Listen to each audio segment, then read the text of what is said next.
Hi friends, इस video में हम जीना सेको लाइफ केयर लिमिटेड का Q1 FY27 का जो रिजल्ट आया है उसके बारे में डिस्कस करेंगे। फर्स्ट ऑफ ऑल इसका जो रिजल्ट आया है मेरे हिसाब से थोड़ा डिसअपॉइंटिंग रिजल्ट है। मैं इससे थोड़ा और ज़्यादा उम्मीद कर रहा था, तो मेरे हिसाब से नंबर पुअर है, डिसअपॉइंटिंग है।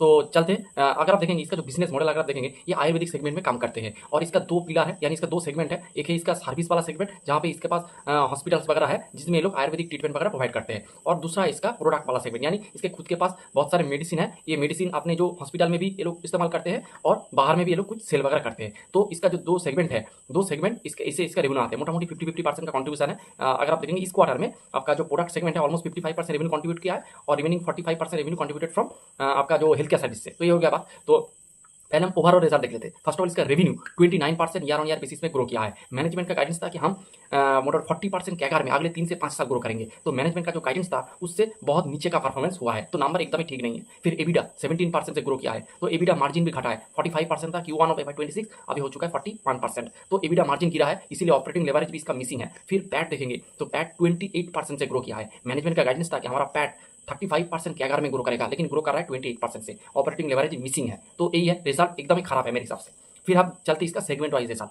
तो अगर अब इसका दोनों सेगमेंट है, मैंने पहले बताया। फर्स्ट ऑफ ऑल इसका आयुर्वेदिक प्रोडक्ट वाला सेगमेंट है। ये लोग अपना प्रोडक्ट मेडिसिन वगैरह बनाते हैं, उसको अपने जो हॉस्पिटल में जो एडमिट होते हैं उसको भी ये लोग पिलाते हैं, और उसके साथ जो बाहर में भी कुछ सेल करते हैं। कुछ कोलाबोरेशन वगैरह भी किया है। तो ऐसे लोग एंटोरियो फार्मा के साथ कोलाबोरेशन वगैरह हुआ था।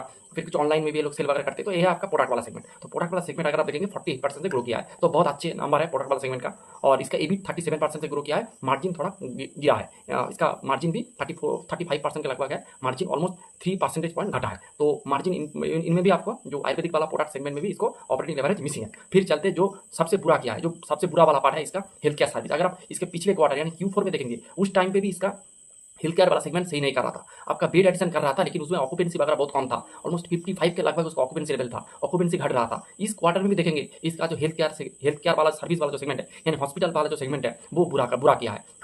ओनली एंड ओनली 11% से इसका हेल्थ केयर सर्विस वाला सेगमेंट ग्रो किया है, तो बहुत ही पुअर रिजल्ट है। फिर इसका एबिडा 6.4% से ग्रो किया है एबिट, और एबिट मार्जिन भी अगर आप देखेंगे ऑलमोस्ट 5 बेसिस पॉइंट का ड्रॉप है। तो इसका जो हेल्थ केयर सर्विस वाला डिवीजन है, यानी जो हॉस्पिटल वाला सेगमेंट है, वो बहुत ही बुरा कर रहा है। प्रोडक्ट वाला सेगमेंट तभी भी अच्छा कर रहा है, लेकिन सर्विस वाला सेगमेंट बुरा कर रहा है। और अगर आप देखेंगे अगले आने वाले 1-2 क्वार्टर के बाद इसका प्रोडक्ट वाला सेगमेंट भी बुरा करेगा। क्यों करेगा? क्योंकि ये जो अपना दवाई वगैरह है, वो लोग जो प्रोडक्ट जो मेडिसिन है वो लोग खुद के हॉस्पिटल में यूज करते हैं। जब हॉस्पिटल में आपका ऑक्यूपेंसी लेवल कम हो जाएगा, पेशेंट फुटफॉल कम हो जाएगा, तब क्या होगा? तब आपका जो मेडिसिन का यूजेस है वो भी घट जाएगा। तब 1-2 क्वार्टर के बाद आप देखेंगे उसका प्रोडक्ट वाला सेगमेंट भी घटना चालू हो जाएगा। तो यही बात है। अब फुल फ्लेजेड प्रेजेंटेशन या फिर कॉन कॉल वगैरह नहीं हुआ है, तो बेड का ऑक्यूपेंसी लेवल क्या है ये सब भी जानना है। तो यही था ओवरऑल डिस्कशन। मेरे हिसाब से नंबर डिसअपॉइंटिंग है, देखते हैं आगे क्या होता है। Thanks for watching.